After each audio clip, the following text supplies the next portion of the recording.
News 7 Tamil அன்பு பாலத்துடன் இணைந்து பாபு சதாக்கா அறக்கட்டளை சார்பில் வெள்ளத்தால் பாதிக்கப்பட்ட நெல்லை மாவட்ட மக்களுக்கு உணவு உள்ளிட்ட அத்தியாவசிய பொருட்கள் வழங்கப்பட்டது. நெல்லை, தூத்துக்குடி உள்ளிட்ட 4 மாவட்டங்களில் வரலாறு காணாத கனமழையால் வீடு உடைமைகளை இழந்து பல்லாயிரக்கணக்கான மக்கள் தவித்து வருகின்றனர். அவர்களுக்கு உதவும் வகையில் நியூஸ் 7 தமிழின் அன்பு பாலம் தன்னார்வ தொண்டு நிறுவனங்களுடன் இணைந்து நிவாரண பணிகளை மேற்கொண்டு வருகிறது.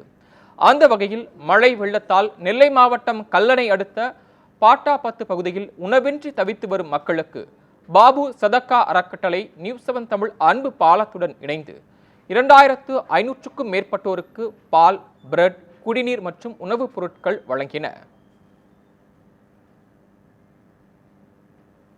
பாதிக்கப்பட்ட மக்களுக்கு ஞாயிற்றுக்கிழமை, திங்கட்கிழமை, இன்னைக்கு ஞாயிற்றுக்கிழமை பார்த்தீங்கன்னா பிரெட்டு, பால், சாப்பாடு இந்த மாதிரி கொடுத்தோம். திங்கட்கிழமை நேற்று நம்ம ஒரு 2500 சாப்பாடு, பிரெட்டு, பால், பிஸ்கட்டு இந்த மாதிரி விநியோகம் பண்ணோம். அது மட்டும் இல்லாமல் திருவள்ளி சுற்றுலா பகுதிகள், சேவியஸ் காலனி, அப்புறம் குலவனகிபுரம், பாளையங்கோட்டை இந்த மாதிரி ஏரியா ஃபுல்லாக படகுகளை மீட்டு மக்களை கொஞ்சம் மீட்டெடுத்தோம்.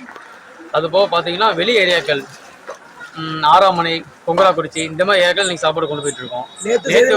நேற்று செய்தியில் போனோம். செய்தியில் பார்த்தீங்கன்னா ஃபுல்லாக மக்கள் வந்து தண்ணியில் அதிகமாக பாதிக்கப்பட்டிருக்காங்க. அந்த சைடு மக்கள் யாருமே போகலை.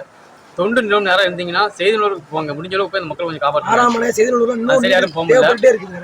நேற்று வரைக்கும் 2000 சாப்பாடு முடிஞ்ச அளவுக்கு நாங்கள் டிஸ்ட்ரிபியூட் பண்ணிட்டோம். திருநெல்வேலி ஃபுல்லாக பண்ணோம். வெளியூர் செய்திநூலுக்கு கொடுத்தோம். போயிட்டு இன்னைக்கு வந்து 6 மணி நாங்கள் போக முயற்சி பண்ணியிருக்கோம். போட் அரேஞ்ச் பண்ணியிருக்கோம். அங்கே தான் போகிறோம்.